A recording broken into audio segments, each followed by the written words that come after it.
सभी को नमस्कार। स्वागत है आपका एक नई क्लास में। और हम लोग पढ़ रहे थे जैव विविधता के संरक्षण की विधियाँ, जिसमें मैंने आपको जैव विविधता के संरक्षण की दो विधियों के बारे में बताया था। इन सीटू मेथड और एक्स सीटू मेथड के बारे में मैंने आपको बताया था। अर्थात आप कह सकते हैं स्वस्थानीय विधि और बाह्य स्थानीय विधि। तो स्वस्थानीय विधि के अंतर्गत मैंने आपको बताया था कि आपका बायोस्फीयर रिजर्व आता है, जिसकी चर्चा हम प्रीवियस क्लास में कर चुके हैं। और आप सभी जानते हैं कि भारत में कुल 18 बायोस्फीयर रिजर्व हैं और 18 के 18 बायोस्फीयर रिजर्व मैंने आपको प्रीवियस क्लास में पढ़ा दिए थे, जिसमें पहला बायोस्फीयर रिजर्व नीलगिरी था, जो 1986 में अर्थात 1886 में बना था। ठीक है। और 3 राज्यों कर्नाटक, केरल और तमिलनाडु की सीमा पर स्थित है। इसके बारे में जानकारी दी जा चुकी थी। तो स्वस्थानीय के अंतर्गत एक अन्य महत्वपूर्ण चीज़ को हमने रखा था, जिसका नाम है बेटा राष्ट्रीय उद्यान अर्थात नेशनल पार्क। आप सभी जानते हैं कि नेशनल पार्क के बारे में आज हमें पढ़ना है। आज का जो हमारा टॉपिक है वो क्या है बेटा? नेशनल पार्क है। और आप सभी जानते हैं कि जो नेशनल पार्क होते हैं अर्थात राष्ट्रीय उद्यान होते हैं, राष्ट्रीय उद्यानों में क्या किया जाता है बेटा? जीवों और पौधों का संरक्षण उन्हीं के प्राकृतिक आवासों में ही किया जाता है। अगर हम बात करें बेटा इंडिया की, तो 1972 में 1972 में एक वन्य जीव संरक्षण अधिनियम पारित किया गया था। और उसी अधिनियम के तहत जीवों और वनस्पतियों को उनके प्राकृतिक आवासों में ही संरक्षण प्रदान करने के लिए केंद्र सरकार द्वारा नेशनल पार्क की घोषणा की जाती है। तो आप यह कह सकते हैं कि जो नेशनल पार्क होते हैं, इनकी घोषणा कौन करता है, इन्हें डिक्लेयर कौन करता है? तो आप कहेंगे केंद्र सरकार। Why the central government national parks are announced. इनकी घोषणा कौन करता है? घोषणा करने का अधिकार किसके पास है? केंद्र सरकार के पास है। बट अगर हम बात करें मैनेजमेंट की, अर्थात इनकी देख रेख कौन करेगा? तो अगर प्रबंधन की बात करें तो प्रबंधन करता है बेटा संबंधित राज्य की जो सरकार होती है, वो क्या करती है? इन नेशनल पार्क अर्थात राष्ट्रीय जो उद्यान होते हैं, इनका प्रबंधन किसके जिम्मेदारी होती है? तो आप कहेंगे राज्य सरकार की जिम्मेदारी होती है। और आप अच्छी तरीके से जानते हैं कि नेशनल पार्क के अंतर्गत प्राकृतिक आवासों को नुकसान पहुंचाने वाली किसी भी गतिविधि, जैसे चराई हो गया, है ना, चराई हो गया, शिकार हो गया, ये सारी की सारी जो गतिविधियां हैं, मानवीय गतिविधियां हैं, इनको प्रतिबंधित किया जाता है। ठीक है बेटा, इतनी चीज़ आपको पता होनी चाहिए। आगे बढ़ते हैं, बात करते हैं 1936 की, 1936 की। और 1936 में ही भारत का पहला राष्ट्रीय उद्यान घोषित किया गया था और इसका नाम बेटा रखा गया था हेली नेशनल पार्क अर्थात हेली राष्ट्रीय उद्यान घोषित किया गया था 1936 में। अर्थात यह भारत का सबसे प्राचीन नेशनल पार्क है। ठीक है बेटा, ओल्डेस्ट नेशनल पार्क कौन सा है? आप कहेंगे हेली नेशनल पार्क। ठीक है, या आप यह भी कह सकते हैं कि भारत का प्रथम राष्ट्रीय उद्यान कौन सा है? तो वो होगा बेटा हेली नेशनल पार्क। और हेली नेशनल पार्क का नाम बदल कर दिया गया है जिम कॉर्बेट नेशनल पार्क। क्या कर दिया गया बेटा? Jim Corbett national park. ठीक है, इसकी स्थापना कब हुई थी? 1936 में हुई थी। और नाम बदल कर क्या कर दिया गया? जिम कॉर्बेट नेशनल पार्क इसका नाम कर दिया गया। ठीक है, और यह नैनीताल डिस्ट्रिक्ट में स्थित है, उत्तराखंड के। अर्थात जिम कॉर्बेट कहाँ स्थित है या हेली नेशनल पार्क कहाँ स्थित है? तो आप आंसर करेंगे उत्तराखंड के नैनीताल में यह स्थित है। और इसकी स्थापना कब हुई थी? 1936 में। और मैंने बताया कि यह जो हेली नेशनल पार्क है या जिम कॉर्बेट नेशनल पार्क है, यह भारत का सबसे प्राचीन और भारत का प्रथम राष्ट्रीय उद्यान है। आगे बात करते हैं बेटा, इसी हेली नेशनल पार्क या जिम कॉर्बेट नेशनल पार्क से ही 1973 में अर्थात 1973 में प्रोजेक्ट टाइगर अर्थात बाघ परियोजना की शुरुआत की गई थी। बेटा इम्पॉर्टेंट फैक्ट है, आप याद रखेंगे, 1973 में बाघ परियोजना का प्रारंभ कहाँ किया गया था? जिम कॉर्बेट नेशनल पार्क से ही इसका शुभारंभ किया गया था। अगर हम बात करें भारत में सबसे बड़ा नेशनल पार्क कौन सा है, तो बेटा क्षेत्रफल की दृष्टि से सबसे बड़ा नेशनल पार्क है, आप कह सकते हैं हेमिस नेशनल पार्क। और हेमिस नेशनल पार्क बेटा कहाँ स्थित है? यह जम्मू कश्मीर में स्थित है और 1981 अर्थात 1981 में इसकी स्थापना की गई थी। आगे बढ़ते हैं बेटा, तो यह चीज़ आपको समझ में आ गई होगी। इसके बाद अगर हम बात करें भारत का सबसे छोटा नेशनल पार्क, यह है बेटा साउथ बटन नेशनल पार्क, जो कि अंडमान निकोबार द्वीप समूह पर स्थित है। ठीक है बेटा, और विश्व का एकमात्र तैरता हुआ नेशनल पार्क की अगर हम बात करें, फ्लोटिंग नेशनल पार्क की अगर हम बात करें बेटा, तो यह है मणिपुर राज्य में और इसका नाम है केईवुल लामजाओ नेशनल पार्क। ठीक है, कहाँ स्थित है? मणिपुर में स्थित है। और आप सभी जानते हैं मणिपुर में एक झील है जिसका नाम है लोकटक, तो यह लोकटक झील के ऊपर स्थित है। ठीक है, कैसा नेशनल पार्क है बेटा? फ्लोटिंग नेशनल पार्क है, तैरता हुआ नेशनल पार्क है। आगे बढ़ते हैं बेटा, अगर हम बात करें सर्वाधिक नेशनल पार्क वाला राज्य अगर आपसे पूछा जाए तो आप आंसर करेंगे मध्य प्रदेश, क्योंकि मध्य प्रदेश में सर्वाधिक नेशनल पार्क स्थित हैं। ठीक है, अगर आपसे केंद्र शासित प्रदेश पूछ दिया जाए तो केंद्र शासित प्रदेश है बेटा अंडमान निकोबार। ठीक है, मध्य प्रदेश के बाद जो सर्वाधिक नेशनल पार्क जहां स्थित हैं उसका नाम है अंडमान निकोबार द्वीप समूह। तो अगर आपसे केंद्र शासित प्रदेश पूछा जाए कि सर्वाधिक नेशनल पार्क वाला केंद्र शासित प्रदेश कौन सा होगा, तो आपका आंसर होगा अंडमान निकोबार। ठीक है, और अगर राज्य पूछा जाएगा तो बेटा राज्य हो जाएगा आपका मध्य प्रदेश।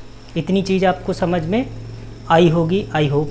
अगर हम भारत की बात करें तो भारत में अप्रॉक्सीमेटली 105 के करीब राष्ट्रीय उद्यान हैं, नेशनल पार्क हैं। और अगर हम बात करें बेटा अपने यूपी की, क्योंकि हम लोग उत्तर प्रदेश में रहते हैं और यूपी टीईटी वगैरह एग्ज़ाम देंगे तो वहाँ यह पूछा जा सकता है, यूपी स्पेशल में भी ये चीज़ें आपसे पूछ दी जाती हैं। तो यूपी में एकमात्र नेशनल पार्क है जिसे आप जानते हैं दुधवा नेशनल पार्क के नाम से। ठीक है, तो यूपी में बेटा कौन सा है? Dudhwa national park. Dudhwa national park 1968 में अर्थात 1968 में इसे वर्ल्ड लाइफ सेंचुरीज घोषित किया गया था, अर्थात इसको बेटा वन्य जीव अभयारण्य घोषित किया गया था। लेकिन 1977 में 1977 में क्या हुआ बेटा, इसी वाइल्ड लाइफ सेंचुरीज को नेशनल पार्क में परिवर्तित कर दिया गया। अर्थात दुधवा नेशनल पार्क कहाँ स्थित है, किस राज्य में स्थित है? आप आंसर करेंगे उत्तर प्रदेश में। और उत्तर प्रदेश में भी अगर पूछा जाए कहाँ, तो लखीमपुर खीरी डिस्ट्रिक्ट में स्थित है। तो यह चीज़ें आपको इतनी चीज़ें समझ में आई होंगी। अब हम बात करेंगे बेटा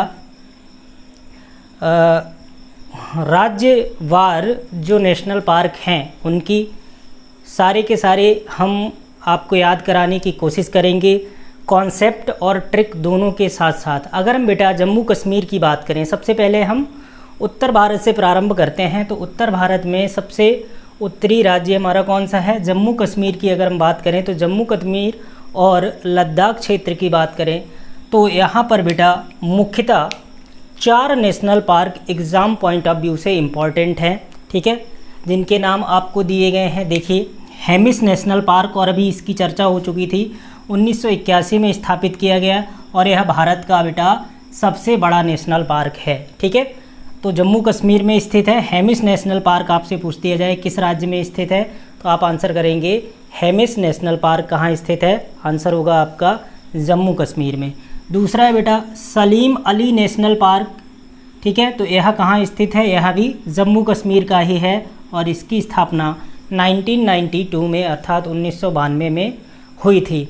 इसके बाद अगर अगले की बात करें बेटा तो इसको बोलते हैं किश्तवाड़ नेशनल पार्क और यह 1981 में स्थापित किया गया था और यह भी कहाँ पड़ता है, जम्मू कश्मीर राज्य में पड़ता है। और अगला है बेटा इम्पोर्टेंट डाचिंगम नेशनल पार्क, 1981 में भी इसकी भी स्थापना की गई थी। और आप यह याद रखेंगे कि बेटा जो डाचिंगम नेशनल पार्क है यह फेमस है हांगुल के लिए। यहाँ पर एक विशेष प्रकार का हिरन पाया जाता है जिसे कश्मीरी हिरन या कश्मीरी मृग के नाम से जाना जाता है और इसे हांगुल भी कहा जाता है। तो डाचिंगम नेशनल पार्क किसके लिए फेमस है, हांगुल के लिए। अब बेटा ये 4 के 4 आपको कैसे याद रखने हैं, तो इसके लिए एक सिंपल सा तरीका मैंने लिख रखा है जिसके आप ट्रिक कह सकते हो जिसको, ठीक है।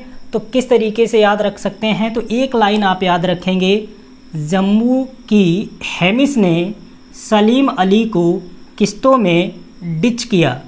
ध्यान से फिर से एक बार इसको पढ़ेंगे, 2-3 बार जब दोहराएंगे तो आपको ऑटोमेटिकली याद हो जाएगा। जम्मू की हेमिस ने सलीम अली को किस्तों में डिच किया। जिस तरीके से आप गाना गाते हैं, गुनगुनाते हैं, 2-3 बार जब आप इस लाइन को बोलेंगे, इस ट्रिक को बोलेंगे तो सारी चीज़ें आपको क्लियर हो जाएंगी। तो जम्मू की हेमिस ने, ठीक है, तो जम्मू हो गया बेटा स्टेट का नाम, हेमिस हो गया, हेमिस से हेमिस नेशनल पार्क अर्थात भारत का सबसे बड़ा नेशनल पार्क जिसकी स्थापना 1981 में की गई थी। कहाँ स्थित है, जम्मू में अर्थात जम्मू कश्मीर में। इसके बाद बेटा सलीम अली आ गया, तो सलीम अली नेशनल पार्क कहाँ स्थित है, यह भी जम्मू कश्मीर में स्थित है, ठीक है। और किस्तों में, तो किस्तों का मतलब क्या हुआ बेटा, किश्तवाड़ नेशनल पार्क, और किश्तवाड़ नेशनल पार्क कहाँ स्थित है, यह भी जम्मू कश्मीर में है। डिच किया, डिच से बेटा हम क्या निकाल लेंगे, डाचिंगम नेशनल पार्क 1981 अर्थात 1981 में स्थापना की गई थी जो कि कश्मीरी मृग हांगुल के लिए प्रसिद्ध है। तो इस तरीके से आप याद कर सकते हैं। 2-3 बार मेरे साथ साथ बोलिए, जम्मू की हेमिस ने सलीम अली को किस्तों में डिच किया, ठीक है बेटा। 2-3 बार आप प्रैक्टिस करेंगे तो आपको याद हो जाएगा। जिस तरीके से आप गाने गाते हैं उस तरीके से इसको भी याद करने की कोशिश करें। 2-3 बार बोलेंगे अपने आप याद हो जाएगा, ठीक है बेटा। आगे बढ़ते हैं, दूसरा स्टेट लेते हैं। तो अगला स्टेट हमारा है हिमाचल प्रदेश। कौन सा है बेटा, हिमाचल प्रदेश। तो हिमाचल प्रदेश के जो मुख्य नेशनल पार्क हैं उनकी बात करेंगे। तो सबसे पहले हम ट्रिक की बात कर लेते हैं कि किस तरीके से यहाँ के नेशनल पार्क आप याद रख सकते हैं।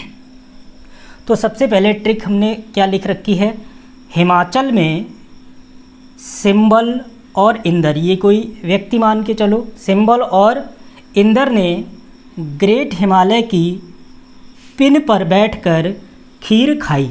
फिर से देखेंगे बेटा, हिमाचल में सिंबल और इंदर ने ग्रेट हिमालय की पिन पर बैठकर खीर खाई। तो अब यहाँ से बेटा हिमाचल में से हो गया हिमाचल प्रदेश, और सिंबल की बात करें तो पड़ता है सिंबल बारा नेशनल पार्क जिसकी स्थापना 2010 में की गई थी, ठीक है बेटा। तो सिंबल बारा नेशनल पार्क कहाँ है, हिमाचल प्रदेश में। इंदर से हो जाएगा इंदर किला या इंद्रिका नेशनल पार्क, इसकी स्थापना भी 2010 में की गई थी और यह कहाँ पड़ता है, यह भी पड़ता है हिमाचल प्रदेश में, ठीक है बेटा। इसके बाद बात करेंगे ग्रेट हिमालय की। तो ग्रेट हिमालय नेशनल पार्क 1984 में अर्थात 1984 में स्थापित किया गया था और यह भी कहाँ स्थित है, हिमाचल प्रदेश में स्थित है। इसके बाद अगर बात करें पिन पर बैठकर, तो पिन से हो जाएगा बेटा पिन वैली, और पिन वैली नेशनल पार्क कहाँ स्थित है, हिमाचल प्रदेश में 1987 में स्थापित किया गया था। जब पिन वैली की बात आती है बेटा तो आप बताएंगे साइलेंट वैली किस राज्य में स्थित है, ठीक है। और उसी के नाम से साइलेंट वैली के नाम से ही नेशनल पार्क भी है। तो आप यह भी कमेंट बॉक्स में बता सकते हैं कि साइलेंट वैली नेशनल पार्क किस राज्य में स्थित है। कमेंट ज़रूर करिएगा बेटा, आप लोग कमेंट नहीं करते हैं। आगे बढ़ते हैं बेटा। इसके बाद बैठकर खीर से बेटा खीरगंगा नेशनल पार्क निकल के आएगा। खीरगंगा नेशनल पार्क की स्थापना कब हुई थी, 2010 में हुई थी। तो यह चीज़ भी आपको याद रखनी है, ठीक है बेटा। तो ट्रिक फिर से एक बार देख लीजिएगा, हिमाचल में सिंबल और इंदर ने ग्रेट हिमालय के पिन पर बैठकर खीर खाई।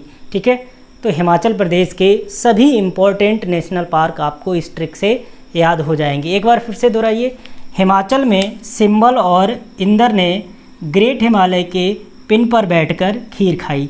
सिंबल से सिंबलवाड़ा, इंदर से इंदर किला या इंद्रिका नेशनल पार्क, ठीक है, ग्रेट हिमालय से great Himalaya national park, pin से पिन वैली नेशनल पार्क और खीर से खीरगंगा नेशनल पार्क। यह सभी के सभी नेशनल पार्क कहाँ स्थित हैं? यह हिमाचल प्रदेश में स्थित है। ठीक है बेटा, आइए आगे बढ़ते हैं। अगला स्टेट देखिए उत्तराखंड। तो उत्तराखंड के जो नेशनल पार्क हैं बेटा, यह बहुत इम्पॉर्टेंट हैं और एग्ज़ाम पॉइंट ऑफ व्यू से भी इम्पॉर्टेंट हैं, क्योंकि यहाँ से मैक्सिमम पॉसिबिलिटी होती है सवालों के आने की। तो अगर हम बात करें बेटा उत्तराखंड की, तो सबसे पहले उत्तराखंड की ट्रिक देख लेते हैं।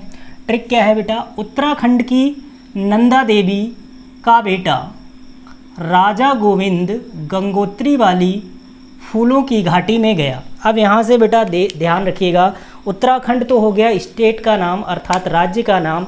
अब नंदा देवी की अगर हम बात करें तो यहाँ पर है नंदा देवी नेशनल पार्क।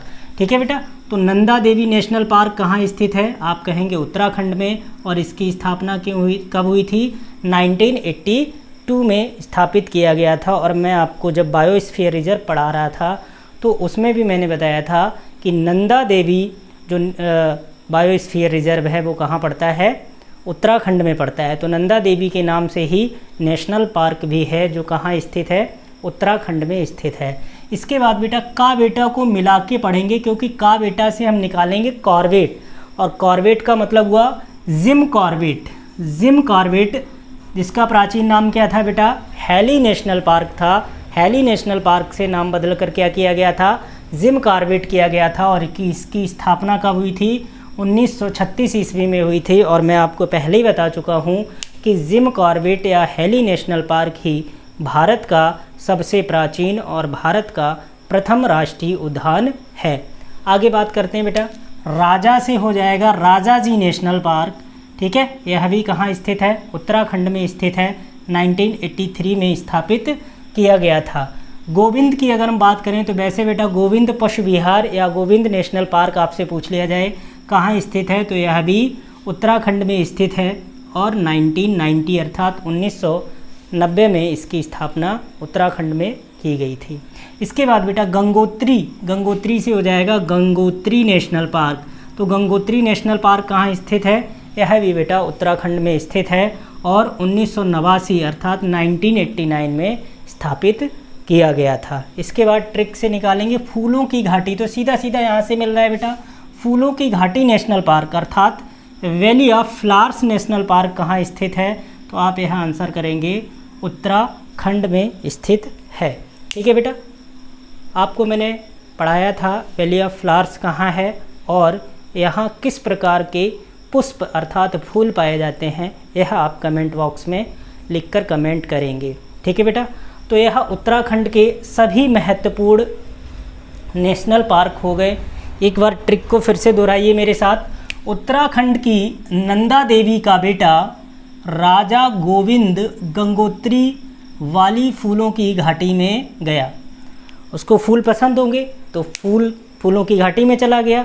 ठीक है बेटा, इसको 2-3 बार आप दोहराएंगे तो आपको ऑटोमेटिक चीज़ें याद हो जाएंगी और सारी के सारे नेशनल पार्क भी याद हो जाएंगे। उत्तराखंड राज्य का नाम हो गया, नंदा देवी नेशनल पार्क हो गया, जिम कॉर्बेट नेशनल पार्क हो गया काबेटा से, राजा से राजा जी हो गया, गोविंद से गोविंद हो गया, गंगोत्री से गंगोत्री हो गया और फूलों की घाटी से फूलों की घाटी हो गया। तो ये सारे के सारे आपको नेशनल पार्क याद हो गए होंगे। ठीक है बेटा, क्लास आपको कैसी लग रही है कमेंट में ज़रूर बताइएगा। आगे बढ़ते हैं बेटा अगले स्टेट की ओर और अगला स्टेट है बेटा हमारा हरियाणा।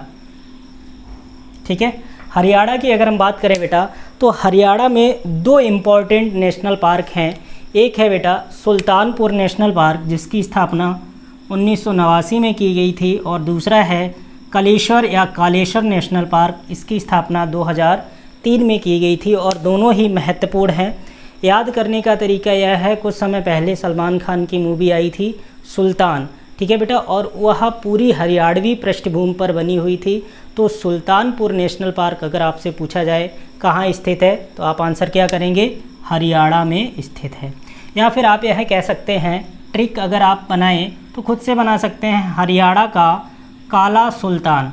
तो सुल्तान से सुल्तानपुर नेशनल पार्क और काला से हो जाएगा कालेश्वर नेशनल पार्क। ठीक है बेटा, तो इस तरीके से भी आप याद कर सकते हैं, हरियाणा का काला सुल्तान, हरियाणा का काला सुल्तान, काला से कालेश्वर नेशनल पार्क और सुल्तान से सुल्तानपुर नेशनल पार्क आपका हो जाएगा। ठीक है बेटा, आगे बढ़ते हैं अगले स्टेट की ओर, और अगला हमारा राज्य आता है पंजाब। पंजाब की बात करें तो बेटा यहाँ एक ही नेशनल पार्क महत्वपूर्ण है और इसे हम जानते हैं हरिके नेशनल पार्क के नाम से। हरिके नेशनल पार्क कहाँ स्थित है, आप आंसर करेंगे पंजाब राज्य में स्थित है। अभी हमने यूपी की चर्चा की ही थी, तो यूपी में बेटा एकमात्र नेशनल पार्क है जिसका नाम है दुधवा नेशनल पार्क, और दुधवा नेशनल पार्क लखीमपुर खीरी उत्तर प्रदेश में अवस्थित है। और इसको पहले बनाया गया था बेटा वन्य जीव अभयारण्य, और 1977 में 1977 में इसको घोषित कर दिया गया राष्ट्रीय उद्यान। ठीक है बेटा, तो यह आज की महत्वपूर्ण क्लास थी। कुछ कॉन्सेप्ट्स और कुछ ट्रिक के साथ नेशनल पार्क का डिस्कशन आगे भी चालू रखूँगा। अगर आपको क्लास और ट्रिक्स पसंद आ रही हैं तो कमेंट बॉक्स में ज़रूर बताइएगा और कमेंट करिए, जिससे कि मैं इसका दूसरा पार्ट भी आपको दे सकूं। ठीक है बेटा, और अगर वीडियो पसंद आ रही हैं तो चैनल को सब्सक्राइब करिए, वीडियोज़ को लाइक करिए और साथ ही साथ अपने दोस्तों तक अवश्य पहुंचाएं। ठीक है बेटा, thank you for watching my video.